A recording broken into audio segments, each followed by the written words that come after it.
Et bonjour à tous et bienvenue sur cette nouvelle vidéo. Sur cette nouvelle vidéo qui sera un bilan lecture. Comme d'hab, je vous ai fait du coup 2 SP et 2 lectures personnelles, voilà, dont j'ai envie de vous parler. La première lecture dont là je vais vous parler a été faite en lecture commune sur le groupe de Eva, donc Perfect Book, des Gommes Tapal. Alors c'est des lectures qui datent de avril et de mai. Donc voilà, j'ai du retard sur les bilans lecture. En fait, je m'en suis rendu compte là quand j'ai vu la pile de livres dont je dois vous parler. Donc, comme je vous dis, il y aura peut-être plusieurs bilans lecture durant les prochaines semaines, même si j'ai déjà 2 vidéos hors série qui se coupent, enfin 2 vidéos qui ne seront pas des bilans lecture de prévu. Et vous avez Saphir qui nous tient compagnie ici actuellement. La première lecture, donc comme je vous disais, c'est une lecture commune faite avec du coup le groupe de Eva Perfect Book des Gommes Tapal, qui était du coup en avril, qui était le Joël l'Homme-Feu. Donc c'est par l'auteur de Lock and Key. Moi j'avais juste vu la série sur Netflix, j'ai entendu de bons échos sur le comics, et j'avais déjà bien aimé la série. Donc Joël l'Homme-Feu, de quoi on parle? En fait, il y a une pandémie qui se propage dans ce monde, qui rend les gens, qui infecte les gens et qui va finir en fait par une combustion spontanée. En gros, ils brûlent, voilà, en eux-mêmes, ils deviennent des torches humaines, dont l'homme-feu, voilà, et ça va affecter toute la planète. Et voilà, en pleine pandémie de Covid, vous imaginez le monde dans lequel on se plonge. Et voilà, je vais vous l'annoncer tout de suite, pour moi ça a été un abandon, d'ailleurs c'est pour ça que je vous le présente en première lecture, hein. Comme d'hab, moi je fais toujours la plus mauvaise vers la meilleure.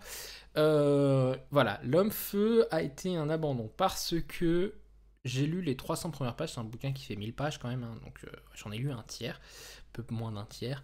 Et ce livre, je sais pas pourquoi, j'ai senti tout de suite qu'il allait avoir un gros problème avec moi dans la narration. Et j'ai eu raison parce que du coup, il y avait Séverine dans cette LC et on en a discuté ensemble quand elle l'a fini, parce que moi je l'ai abandonné rapidement, très rapidement. Et voilà, je l'ai senti tout de suite, c'est que on allait être centré sur un personnage, donc j'ai oublié le prénom, bien évidemment, depuis avril. Ah, hop.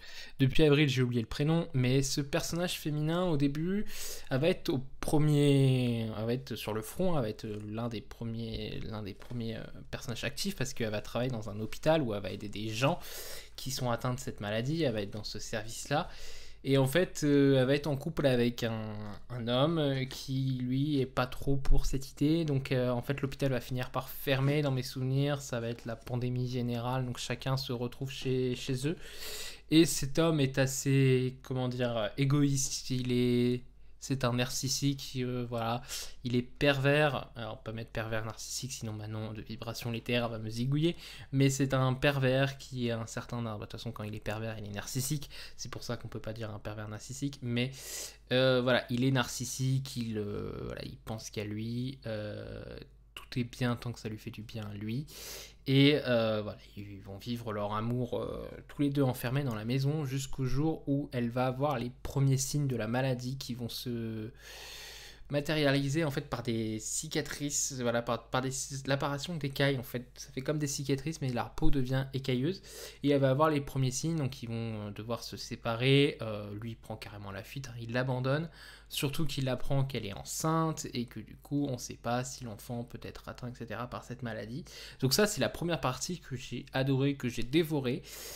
Et le suivi narratif continue et elle finit par se retrouver dans un camp. Voilà, évidemment, parce que dans tous les mondes post-apocalyptiques, les humains se regroupent après par camp, hein, c'est très souvent dans le post-apo. Et ce camp, tu le sais tout de suite qu'elle va quitter ce camp, qu'elle ne va pas y être bien, que ça va lui apporter que des problèmes. Sauf que je sais pas pourquoi, une sorte de sixième sens ou quelque chose m'a dit que si le bouquin fait 1000 pages, elle va pas le quitter tout de suite. Alors que tu le sais, toi, à partir de la 50 page où elle est dans la 50e page où elle est dans le camp, tu sais qu'elle va se barrer parce qu'il y a des trucs louches et des trucs qui sont pas normaux dans ce camp, etc. Tu sais que ça va pas rester. Et de ce que m'a dit Séverine, eh ben, elle y reste pendant quasiment 800 pages. Donc, j'aurais aimé que les 100 dernières pages qui restaient et les 100 premières, ça l'aurait clairement pas fait. Donc voilà, j'ai tenu jusqu'à 300 pages, j'ai dit ce n'était pas pour moi. Alors pourquoi l'homme-feu? Parce que le personnage que vous voyez au centre a des particularités un peu spéciales, il arriverait à contrôler sa maladie, à contrôler sa combustion, etc. Et justement, il est dans ce camp et il aiderait les gens à contrôler leur maladie. Et je pense que sûrement, on en apprend un peu plus sur son passé, etc., comment il a fait pour contrôler cette maladie.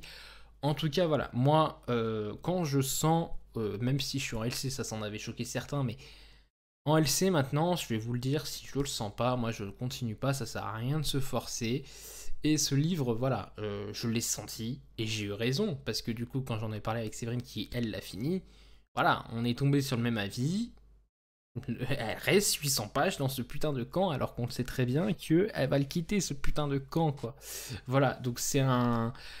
Je l'ai senti, j'ai dit ça le fera pas, et j'ai bien fait, et voilà. Donc post-apo très classique en fait. Le problème c'est que moi j'aurais voulu vraiment qu'on voit ce qui se passe dans le monde, comment le monde réagit, comment le monde évolue.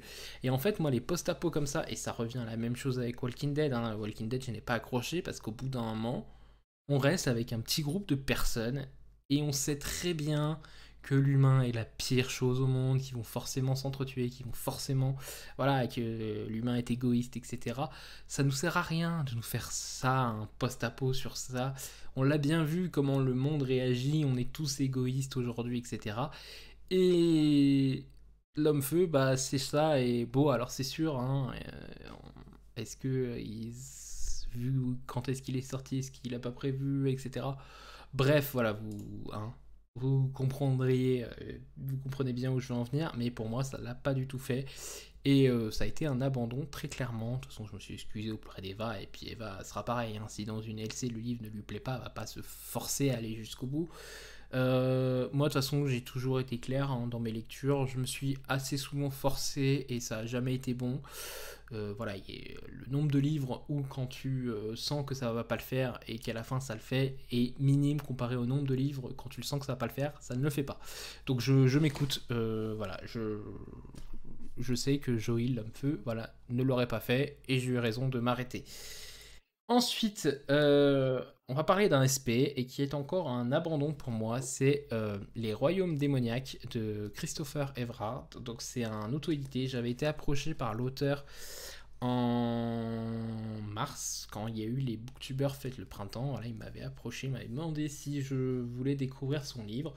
Je me suis dit, je vais me laisser tenter parce que l'univers dont il a parlé, c'était de la fantasy, de la dark fantasy. Ça me faisait penser un peu à du WoW, à voilà, du Final Fantasy, enfin tout ce qui vraiment m'a bercé ma jeunesse, même si je ne suis pas très vieux aujourd'hui, certains le diront. Donc les royaumes démoniaques, on va suivre Siwen qui va chercher la fameuse roche des âges, voilà, qui lui permettrait d'avoir des pouvoirs illimités, etc. Ce que vous vous doutez bien que dans sa quête, rien n'est facile. En plus, on est dans un monde assez développé, on va pas se le cacher. Voilà, je crois qu'il avait mis une petite carte au début du livre. Dans mes souvenirs, il y a une carte. Ou alors j'hallucine. Et non, il y avait bien une carte. Oui, elle est là, la carte. Il y en a même deux. Voilà, donc il y a quand même une carte, etc. Donc ça fait vraiment un monde énormément de fantaisie sur lesquels on peut se repérer, etc. Je l'ai lu en lecture commune avec Luli, Livre-moi tout et Kakobookin. Voilà, donc on l'avait reçu. Bah, en fait, tous ceux qui sont passés au Booktuber Faites le Printemps et qui l'avaient reçu, on a fait un petit groupe ensemble pour le lire en lecture commune. Je sais que Kako, Luli et je sais pas si Livre-moi tout a eu la suite, mais Kako et Luli ont eu la suite parce que elles ont bien aimé ce livre, voire même Kako a beaucoup aimé ce livre. Moi, pourquoi je l'ai abandonné?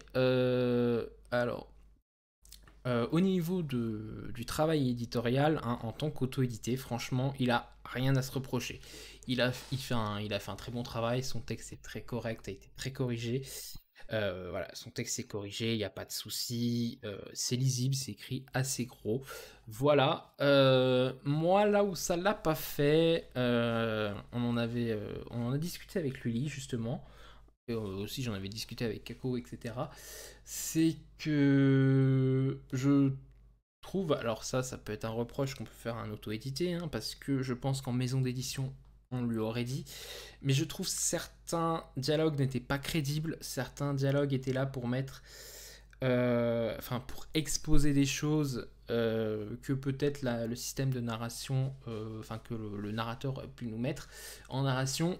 Je l'avoue, c'est vrai, ces points faibles s'améliorent au fur et à mesure du bouquin. Ils deviennent peut-être meilleurs. Moi, j'ai arrêté au bout d'un moment parce que je n'accrochais pas à l'univers.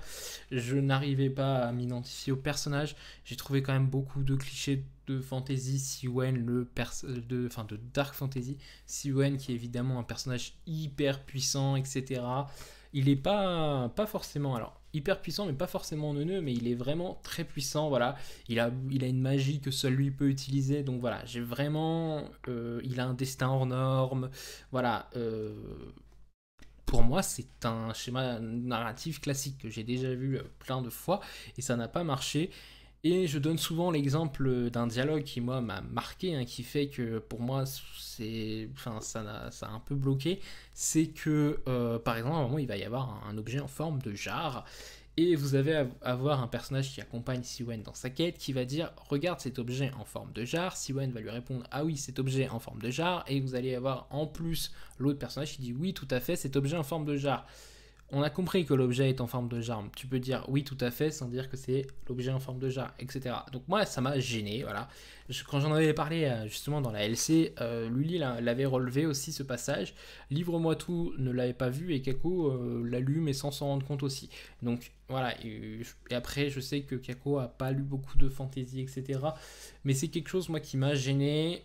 Voilà, comme je vous dis au début du livre, j'ai vraiment l'impression que certains dialogues étaient là pour faire de l'exposition, alors qu'en soi, on a déjà un narrateur qui nous raconte l'histoire en fond. Euh, voilà, peut-être que certains dialogues auraient pu être changés, etc. Après, on a eu une longue discussion avec l'auteur par rapport au fait, donc il est accompagné d'illustrations, voilà, hein, il y a des magnifiques illustrations dans son livre, hein, ça je ne le nierai pas. Il y a à peu près une illustration par chapitre dans mes souvenirs si ça peut vous aider à trancher. Mais voilà. Ce que moi je dirais, c'est que le livre coûte 20 €. Il fait 302 pages sans les illustrations. Non, avec les illustrations, les 302 pages. Et le livre est extrêmement aéré. Voilà. Donc quand j'en ai discuté avec l'auteur, moi je lui ai dit que je trouve que moi, tu me mets ce livre en rayon à 20 € avec des illustrations, avec un texte autant aéré, ça me refroidit un peu en fait. Voilà, je ne nie pas le travail d'édition, je comprends que les illustrations ont dû coûter un prix, que voilà, le texte a dû être travaillé, il doit payer la correction, etc. Après, vous avez quand même des beaux pavés hein, d'histoire sans trop de trous d'aération, mais voilà, vous avez aussi évidemment ces petites illustrations aussi ici sur chaque page, donc le bouquin est travaillé et sophistiqué, je peux comprendre que pour qu'il rentre dans ses coups, voilà, c'est pas non plus une maison d'édition comme Brajlon qui peut claquer de l'argent comme ça sans problème, voilà, lui doit rentrer dans ses frais, etc. Mais c'est vrai que je pense, et je ne serai pas le seul, si je vous montre des pages aérées et que je vous dis que le livre fait 20 € alors qu'il y a 302 pages et que vous allez me dire avec toutes les aérations qu'il y a, etc., on aurait pu, ça fait peut-être moins de pages plus les illustrations. Alors il faut savoir que les illustrations ont un certain coût quand même. Regardez, hop, aussi, là je trouve ça très beau moi comme il a fait, mais c'est vrai que du coup, voilà. C'est quand même un très bel objet livre, mais voilà, c'est vrai que moi, si je l'aurais vu en rayon à 20 €, je ne l'aurais peut-être pas pris. Voilà. Là, j'ai eu la chance de le recevoir en SP. Moi, après, je vous le dis, voilà, vous faites ce que vous voulez avec votre argent, vous faites comme vous le sentez. C'est une très bonne histoire, hein, malgré tout. C'est juste que ça ne l'a pas fait avec moi, mais comme je vous le dis à chaque fois, un livre qui ne l'a pas fait avec moi le fera peut-être avec vous. Voilà, moi, comme je vous l'ai dit, c'est vraiment la narration, les dialogues. Il y a aussi vraiment quand même des clichés, on va pas le nier. Voilà, sur certains aspects, c'est du déjà vu. Ça va pas renouveler le genre. Et aussi, moi, un peu, ce qui m'a fait peur, là, j'en ai pas trop parlé à l'auteur, c'est que je ne sais pas combien il y aura de tomes. Et aujourd'hui, me mettre dans une saga où je ne sais pas combien il y a de tomes, ça me refroidit un peu. Je pense, par exemple, actuellement, on est en train de lire l'Assassin Royal avec Lully. Quand j'en discutais avec Lully, vraiment, j'avais dit, vu le nombre de pages, vu le nombre de tomes, ça me refroidit un peu. Quand on a quand même 13 tomes juste de l'Assassin Royal, il y a 9 tomes des Aventuriers de la Mer, ça fait beaucoup quoi. Donc voilà, c'est quand même quelque chose sur lequel faut se mettre.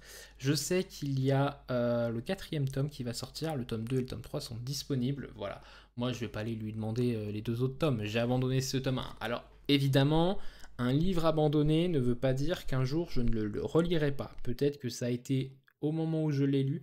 Faut dire que quand je l'ai lu, à côté, je lisais un autre livre de fantasy et malheureusement, peut-être que celui-là a souffert de la comparaison aussi. Mais voilà, c'est quand même un très bon auto-édité. Ça enlève tous les clichés qu'on a sur l'auto-édition où on entend que oui, mais un livre auto-édité c'est blindé de fautes. Oui, mais il y a des problèmes de narration, etc. Alors que je trouve que Christopher Everard, au fur et à mesure du bouquin, sa plume s'améliorait. Voilà. C'est juste que moi, si tu n'arrives pas à m'attraper au premier tiers, c'est très compliqué pour que je reste en fait. C'est voilà. Et j'en avais parlé avec les copines de la LC. Moi, si tu ne me chopes pas au bout du premier tiers, la plupart du temps, voilà. Dans mes souvenirs, j'avais poussé jusqu'à 175 pages, hein, je crois, un truc dans le genre. J'avais quand même, voilà, hein, j'avais fait preuve de bonne volonté, j'avais essayé d'y aller. Le fait que ça soit en LC, ça avait aussi aidé. Mais voilà, ça n'a pas marché avec moi. 191, je pense, parce que je vois que j'avais que le comment que l'image qu'il y a là, l'illustration qu'il y a, je l'avais vue. Donc voilà, je j'avais été loin quand même quasiment aux deux tiers. Mais voilà, si tu ne m'attrapes pas, ça le fait pas trop. Voilà. En tout cas, je remercie quand même l'auteur de me l'avoir envoyé et je vous le présente ici et maintenant. Voilà. Ensuite, on part sur un autre SP qui c'est Hmm, c'est pas un abandon. Je suis allé jusqu'au bout. Euh, qui s'est passé dans l'ensemble mitigé. On va dire mitigé. Le Éric Foissier, le bureau des affaires occultes. C'est un SP que j'ai reçu du coup d'Albin Michel, que je remercie. Dans le bureau des affaires occultes de Éric Foissier, on se retrouve en 1830, après les journées révolutionnaires, hein, qu'on sait que les journées révolutionnaires de juillet qui ont un peu soulevé la France là, par rapport à la noblesse et au gouvernement, qui en fin de compte on était dans une république et je crois qu'on repart en monarchie dans mes souvenirs à cette époque. Mes cours d'histoire remontent à loin sur cette époque. On va suivre Valentin Verne qui est considéré comme un des meilleurs inspecteurs au service des mœurs et il est muté à la brigade de sûreté, voilà, pour essayer de résoudre quelques crimes. Et je vais m'arrêter là sur le résumé parce que hum, tout le reste, ça en parle trop, ça en dit trop, et même ça en dit trop sur le tome 2 en fait. Parce que, comment vous dire, ce livre m'a été vendu voilà, comme un livre où on va un peu parler de l'arrivée de la science dans le meurtre en fait, dans les meurtres. Et donc on va avoir besoin d'un personnage qui s'y connaît en science, donc Valentin Verne, qui va un peu mettre qui va un peu résoudre les affaires. Et le problème que j'ai avec ce livre, c'est que moi, on me l'a un peu vendu comme un Sherlock Holmes français. Et enfin, Valentin Verne n'a aucune capacité voilà, de déduction qu'a Sherlock Holmes, etc. Je l'ai lu en lecture commune, j'oublie à chaque fois, avec Caro du compte Caro Livre, Miss Caro Livre, Séverine du compte Il est bien ce livre, et Céline Lecture, voilà, du compte Céline, du compte Céline Lecture, tout simplement. Et on est tous unanimes. Ce livre est moyen. Il est très bien au niveau voilà, hein, de la narration, etc. Mais clairement, ce livre, c'est plus peut-être pour un young adulte, un public young adulte, ce livre. Voilà, il n'y a pas de scène trash, il n'y a pas de scène gore, peut-être même 15-16 ans, ouais, 15-16 ans, ça après adolescence, young adulte, voilà. Ce livre n'a pas de scène trash, n'a pas de scène horrible, pas de scène trop noire, il peut être lu facilement. Et c'est pas ce que j'attendais. Je m'attendais à quelque chose un peu, voilà, qu'on soit dans le Paris crade, qu'on soit dans le Paris d'une époque où si tu n'es pas né du bon côté, c'est de ta faute, etc. Et en plus, on a, voilà, ensuite de l'autre côté, en fait, Valentin Verne cherche à arrêter un criminel de longue date qui a pour surnom le vicaire. Et en fait, le vicaire a kidnappé un enfant et voilà. Et Valentin Verne veut arrêter le vicaire pour qu'il arrête de kidnapper des victimes. Et en fait, les chapitres sur ce gamin dans mes souvenirs qui s'appelle Damien, je crois. Je crois que c'est Damien. Je m'en mettrai pas ma main à couper, mais dans mes souvenirs, c'est Damien. Et ben, c'est les seuls passages un peu durs, un peu noirs, où peut-être il y avait un peu plus d'émotion. Mais c'est 3 chapitres sur tout le livre, quoi. Voilà, ça casse pas 3 pattes à un canard. On a, voilà, les révélations plus de la fin de l'affaire ne m'ont pas étonné. Voilà, donc ça a été un peu, voilà, un bon bouquin qui s'est quand même bien passé, mais qui n'était pas au niveau de ce que j'attendais de ce livre. Voilà, clairement, en plus on nous parle de qui est le chasseur, qui est le gibier. Ah oui, et le bureau des affaires occultes, le mot, le nom et prénom est prononcé 5 pages avant la fin. Donc en fait, ce tome 1, c'est comme un tome 0 si vous voulez. Le bureau des affaires, c'est la création du bureau des affaires occultes. Comment Valentin Verne arrive à la tête du bureau des affaires occultes, en fait, si vous voulez. Quelle est l'enquête qui le mène à créer le bureau des affaires occultes. Voilà. C'est donc, en fait, là, pour moi, il aurait fallu sortir un autre tome 1 où Valentin Verne était déjà au bureau des affaires occultes et un préquel qui aurait été celui-là, qui aurait eu un autre nom, la création du bureau des affaires occultes. Je sais pas, je suis pas quelqu'un qui donne des titres au livre, mais voilà. Et là, ça serait peut-être mieux passé parce que du coup, nous, quand on l'a lu, on s'attendait à avoir des affaires occultes, hein, non, que dalle. Voilà, donc très très très déçu.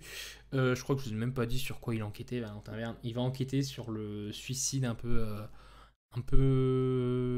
bizarre d'un fils d'un noble chez qui tout réussissait, donc il n'avait pas de raison de se suicider. Et en plus, il paraît qu'il a souri avant de sauter, avant de se suicider, donc voilà. Il va enquêter sur ça, ça va le mener dans des pérégrinations et il va finir par résoudre l'affaire et on va créer le bureau des affaires occultes. Voilà, en grosso merdo, l'histoire. Ça l'a pas fait, ça m'a pas, voilà, ça m'a pas provoqué beaucoup de plaisir cette lecture. Je l'ai fini en mai d'ailleurs. Voilà pour le bureau des affaires occultes de Éric Foissier. Comme d'hab, je vous dis, si ça l'a pas fait avec moi, peut-être que ça le fera avec vous. Si vous cherchez voilà, un thriller à faire lire peut-être à quelqu'un qui aurait 15-16 ans, ou un peu plus, voilà, minimum 15-16 ans, je pense que le bureau des affaires occultes pourrait lui plaire. Ensuite, et bah celui-là, j'ai beaucoup aimé. Je m'y attendais pas. Je m'attendais pas à aimer. C'est Karine Ponte. Tu as promis que tu vivrais pour moi. Et c'est aux éditions Pocket. Alors, comment j'en suis arrivé à lire du Karine Ponte? En fait, ma maman adore lire du Karine Ponte. Elle m'a toujours dit tu devrais lire du Karine Ponte. Ma maman ne lit que des romances, donc ça m'a fait un peu fuir. Et Karine Ponte, suite à un live sur la chaîne de Séverine, Karine Ponte s'est abonnée à mon compte Insta et est venue me parler en fait, parce qu'on, voilà, pour moi, vous connaissez mon amour pour Louise May, et elle était pas trop. Voilà, elle a pas réussi à accrocher à l'histoire de la deuxième femme, je crois, ou une histoire dans le genre la plus. Bon, comme je l'ai toujours dit, la deuxième femme. C'est un roman, voilà, il faut être préparé au fait qu'on sera dans la tête d'une femme, etc. Je ne veux pas vous refaire le speech que je vous fais à chaque fois que je vous parle de la deuxième femme, mais tu as promis que tu vivrais pour moi, voilà, de Karine Ponte. On en est venu du coup à parler, voilà, de ses écrits. Je lui ai dit que moi, je n'avais jamais osé en lire parce que pour moi, c'était de la romance, un peu, voilà, toute mignonne, etc. Et elle m'a dit que non, que ces histoires, c'était pas que de la romance, il y avait d'autres choses. Et je lui ai dit, bah écoute, je te fais confiance, dis-moi quel titre tu me conseillerais. Elle m'a conseillé Tu as promis que tu vivrais pour moi, et elle m'a conseillé un autre titre dont j'ai oublié le nom, qui est dans ma palle, qu'il faudra que je sorte assez rapidement quand même, parce que je dois avouer que j'ai beaucoup aimé celui-là. Donc dans celui-là, on va suivre Molly. C'est ça, Molly, qui va connaître un des plus gros drame que tu peux avoir dans ta vie, la perte de ton ou ta meilleure amie. Voilà, elle a perdu sa meilleure amie, sauf que Marie n'avait que 30 ans avant, quand elle a été emportée par la maladie. Donc 30 ans, voilà, t'es jeune, hein, 30 ans, je les ai dans 6 ans. J'ai pas envie de mourir dans 6 ans, quoi. Et je pense que voilà, mais la perte d'un être cher vous fera toujours aussi mal, mais je pense quand même que ta meilleure amie, ta confidente, voilà, on a toujours besoin. Et voilà. Et en fait, Molly va mourir. Et avant, sur son lit de mort, a fait promettre. Non, pas Molly. Marie va mourir. Et Marie fait promettre à Molly sur son lit de mort que elle vivra à fond sa vie. Voilà. Elle va vivre à fond sa vie. Et Molly lui fait la promesse, etc. Voilà, que du coup, tu as promis que tu vivrais pour moi. Et Molly va continuer sa vie, va essayer d'affronter son deuil jusqu'au jour où le facteur va lui livrer un colis qu'elle a jamais commandé, elle sait pas qu'est-ce que c'est. Et dans ce colis, il va y avoir 12 lettres. Ces 12 lettres ont été écrites par Marie avant qu'elle meure. Et en fait, ces 12 lettres sont datées de chaque mois, enfin à chaque fois d'un mois différent. Donc il y a une lettre pour janvier, une lettre pour février, une lettre, etc. Et dans ces lettres, Marie demande à Molly de réaliser quelque chose qu'elle aurait toujours rêvé de faire. Donc par exemple, je sais pas, faire un très grand sapin, faire un saut en parachute, prendre des cours de danse ou que sais-je. Et Molly va accepter de faire cette dernière requête de sa meilleure amie et elle va se retrouver embarquée dans une histoire tellement magnifique, tellement belle où Karen Pond va aborder énormément de thèmes très touchants. Je pense, alors j'ai oublié le prénom de la petite fille, mais je pense à une petite fille qui se donne tout le temps à fond pour que ses parents soient fiers d'elle, et c'est jamais assez. C'est-à-dire que elle va tout. Je sais pas, par exemple, c'est un exemple, je sais plus si ça se passe dans le livre. Non, je crois pas que ça se passe dans le livre. Mais elles vont faire un gâteau. Et le gâteau va être très bon, mais c'est pas le meilleur gâteau que sa maman a mangé, donc elle va lui dire.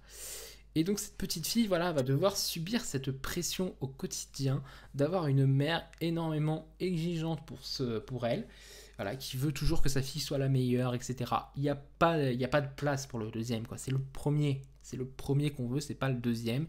Et cette fille va subir toute cette pression et Karen Pond va aborder ce thème parmi tant d'autres. Et je trouve que même si parfois elle ne fait que les effleurer, parce que c'est un petit roman de 300 pages, ça se lit très vite, je crois que je l'avais lu en 2 jours maximum ce livre, et je l'avais bouffé, je l'avais dévoré.